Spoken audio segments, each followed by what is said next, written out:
Greetings YouTube and welcome to the Blue Corner. In this video I have for you guys an actual Yu-Gi-Oh video, which is just as surprising to me as it is to you guys. I know, given that I haven't really been playing a whole lot, kinda don't like the current format, but my friends convinced me to go with them to the locals in Saskatoon the other day, and I decided, hey, I guess I will play for that one.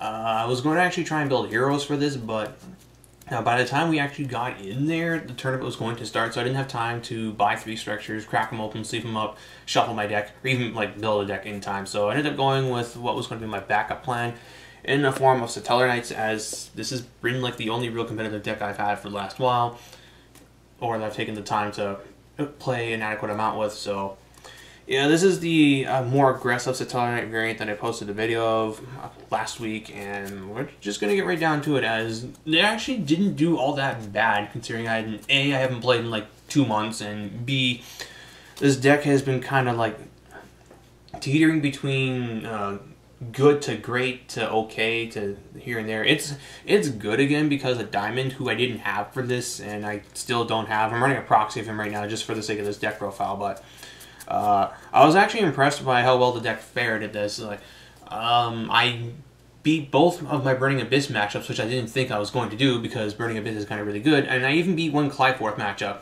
which is also surprising because Clyforths are this deck's worst matchup by far, and my god do I fucking hate that deck. But I'm sure I'm not alone in this. So yeah, we'll just get started on this, and yes, this is a Mega Man Battle Record mat. The quality is not good, but the picture itself is amazing. And I found these Mega Man sleeves at my locals. I actually found another set of sleeves with the Metar on them, so I'll make like a silly deck in those and say, hey, it's my helmet deck wearing helmet sleeves. I'm so clever. Yeah, I know. Anyway, let's get started. So, for the most part, it is standard Knights, 3 Deneb, 3 Altair, 3 Vega. I prefer 3 at this moment, as Vega allows you to play out of monster heavy hands. It gets things out of your hand so that you can start calming off. It allows you to make aggressive early game plays, makes you do turn 1 Xyz plays. People don't really know what's a good turn 1 Xyz play with this deck. We've had one for a long time in the form of Tsukiyomi. I'll get to that in a bit.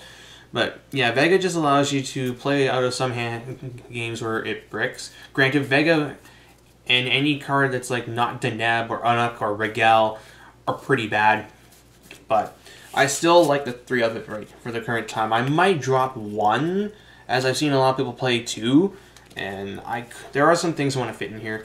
2 copies of Unuk, and then 1 copy of the new card from this set, Regal. His effect is pretty okay. He's a 1900 level 4 beater, which in itself is alright.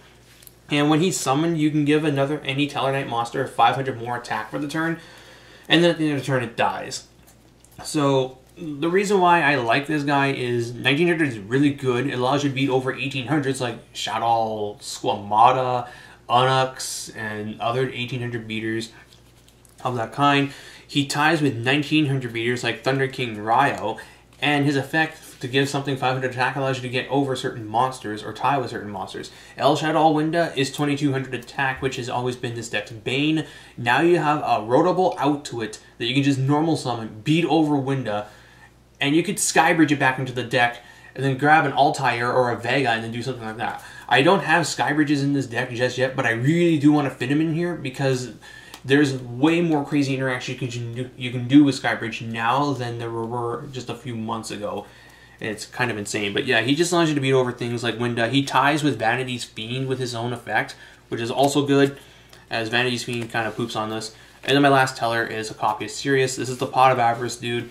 Now that there are more Tellarknights that I can play with, via Xyz or in the main deck, this guy becomes a lot more live. But still only 1 because he is horrendously dead in the early game, and I've sided out a lot just because of that.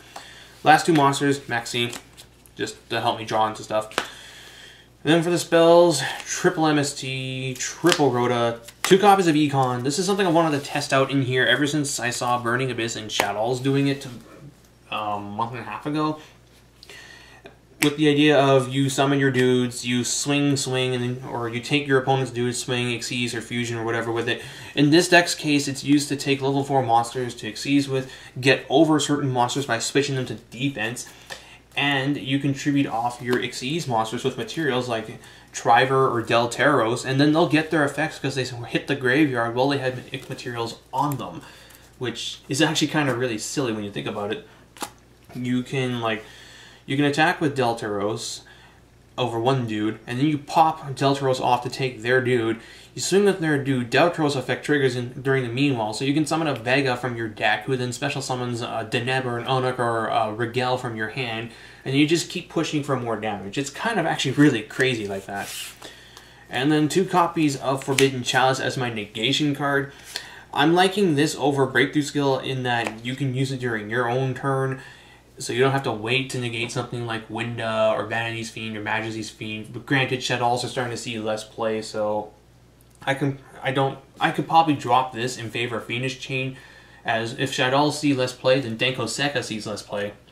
And Denko is a bit of a problem for this deck. It makes all of my calls and my Novas and shit dead, but the 400 boost is also kind of good too. It allows me to beat over certain things. Then for my singletons, Regeki, Soul Charge, and Snatch Steal, because these are totally fair things.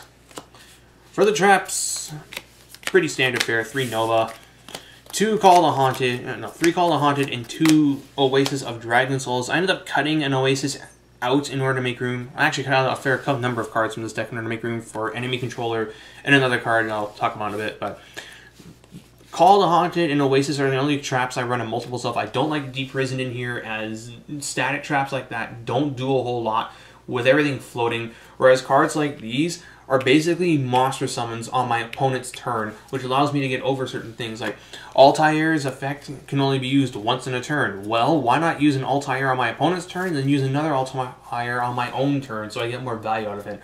Or I can use it to get a Vega from... I can revive a Vega who then summons like something that I searched off a Deneb from earlier, who then... they're just good cards. And they can be bounced back with Triver, which is actually kind of really stupid when you start getting Triver going. The other card I'm trying multiples of is Threatening Roar. I'm not going to lie, this idea I got from reading Jeff Jones' feature match at the recent YCS. And I talked about the card with Mega Monkey, and the reasoning behind it is actually pretty solid. As opposed to Wabaku, which allows your opponent to at least continue your battle phase, Threatening Roar keeps things like Dante's in attack, because Dante has to attack to switch to defense. So if you Threatening Roar Burning Best player when they go for their push, their Dantes are vulnerable in attack position, which allows you to actually beat over them with your Tellarknight monsters. And if you happen to have a Dweller in play beforehand, then you can beat over double Dantes, and they don't get their effect to get things back from your hand, their graveyard to your hand, which is actually kind of nice.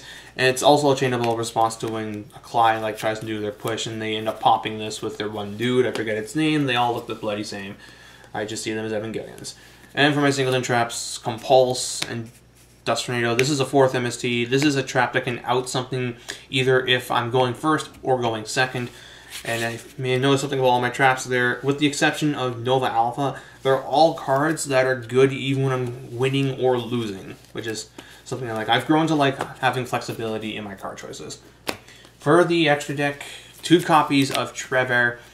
This thing is insane. Like, I underestimated just how good this guy's effect was going to be. Bouncing away stuff is really disruptive to certain decks. Like, it outs a Field of Shaddolls. It can out a double Dante or a Virgil board. Admittedly, if they have Fire Lake, then you're probably not going to be able to do that, but it still like forces out stuff. And you can recycle your calls, your Fiendish Chains. Better yet is when you have an Altair in play that you haven't used a Succeeds material, then you bounce that back with this guy. You can then knock a card out of your opponent's hand, and if they kill this thing, you get something back from your graveyard, most likely an Altair or a Vega. He's good. 1 copy of Delteros for popping, and then 1 copy, at least right now, of Satellarknights, Constellar Diamond. They really could have done so much more with this guy's name. They could have just called him Constellarknight Diamond, but no, instead get this. Anyway, this guy can be Xyz summoned over any Tellarknight Xyz monster you control except himself in main phase 2, and he has multiple effects. His first effect is, while he has Xyz material, your opponent cannot send cards from, or neither player can send cards from their deck to the graveyard, and cards that would be added from the graveyard to the hand are banished instead, which shuts off Shaddolls completely, as it prevents Shadow Fusion from sending from deck, and it prevents Construct and Winda from being able to toolbox shit from their graveyard to your hand. It shuts off Shadow Core. Turning off milling also hurts Lightsworn. It also hurts Burning Abyss because they can't mill with Dante, and Dante can't get back stuff in the graveyard with his when he dies effect. And this guy's other effect is when a Dark Monster effect is activated, detach a material, negate, and destroy. So it's a Shadow Imprisoning Mirror for Darks, and I can see why this deck is suddenly becoming tier 1 again, because two of the best decks in the format and the best deck in the format, Burning Abyss, the other one being Shadows. Granted, they've probably dropped down to tier 1.5 now. They've been power crept out. Welcome to Yu-Gi-Oh! 2015, where every new booster set power creeps out a lot of stuff. It's like set rotations, except with a Yu-Gi-Oh! Ban list as well. Funny that. But anyway, yeah. So this guy poops on certain matchups. He's also 27, so he's the biggest monster that the deck can summon without using an effect. And he'll be seeing more play when we get Ptolemaios, the Planeswalker, the Planet Teller, as you can just go into... every deck will have access to Diamond because of Planet Teller. So, yeah, he's kind of really good. And for the rest of the Xyz, I'd say it's standard fare. 2 Castel, Dweller, we'll get to you in a bit. Karangorn, this is probably going to get dropped for something. I'm not using it as much as I used to. However, it is still an out to Darklaw because he's 2450. So at the very least, you can go Vega something Darklaw, and Vega something into this, beat over Darklaw, who is a bit of a problem for this deck, as he shuts off your graveyard, and he can pick cards out of your hand when you search with Deneb or Rhoda. So, actually, I might actually, in fact, hang on to this. Omega, I still find this card to be good, at least until we see less trap-heavy decks, 2400. So it ties to certain things, and it can out the people who... It's good against the people who are still playing things like Wing Blast and Karma Cut and the Burning Abyss, which, at my locals, people still do. Like, I still see a fair bit of back row decks here because not everyone is able to pick up the best stuff.